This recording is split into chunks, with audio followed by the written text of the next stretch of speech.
Hi, this is Shu with a review of the Ja 2, the second signature of the second signature shoe for Ja Morant. The purple color, I think it feels more Memphis Grizzlies than the other colorways that were released. This is called the Stargazer scheme or some concept or something like that. So you see all these spotty little things supposedly stars, and there's a lot of re ref reflective material, like a 3M coated material all around the shoe. The big swoosh, the heel, even the Ja logo on the tongue. So I love the 3M reflective material, so that's a nice touch.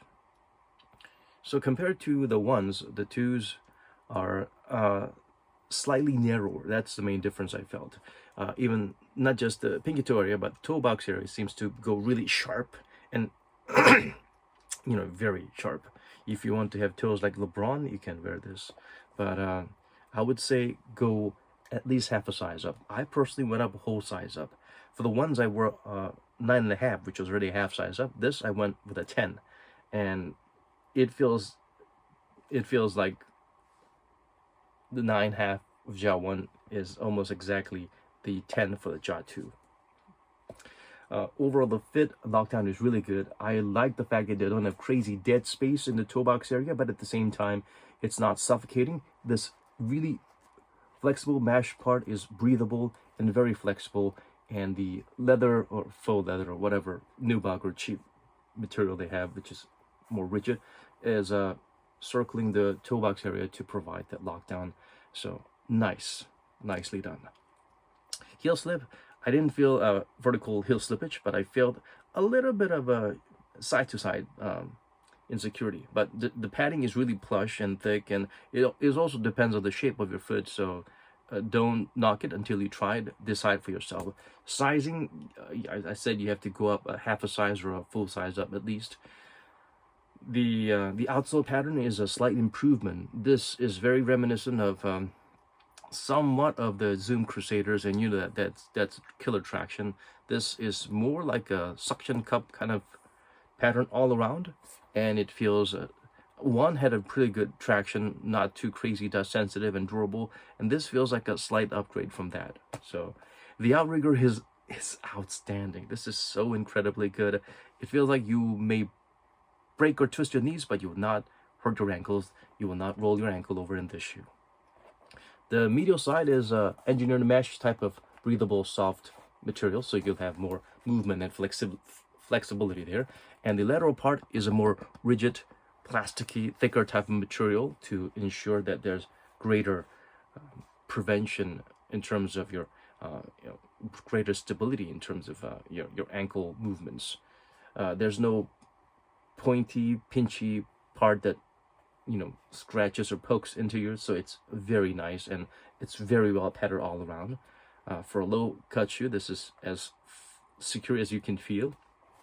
The cushioning, some say it's Cushlon, some say it's EVA, but whatever it is, it feels like some of the among the ones that's released recently, Sabrina 2s, Tatum 2s, those are the nothing at the heel, but they claim it's Cushlon 3.0 or whatever.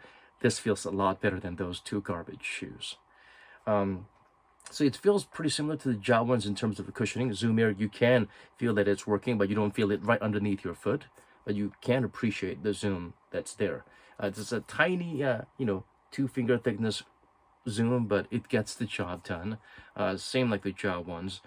It's the midsole, I think, is slightly higher off the ground than the Sabrina 2s or the Tatum 2s, but not by much, and they actually do a better job by having that slightly more stacked midsole.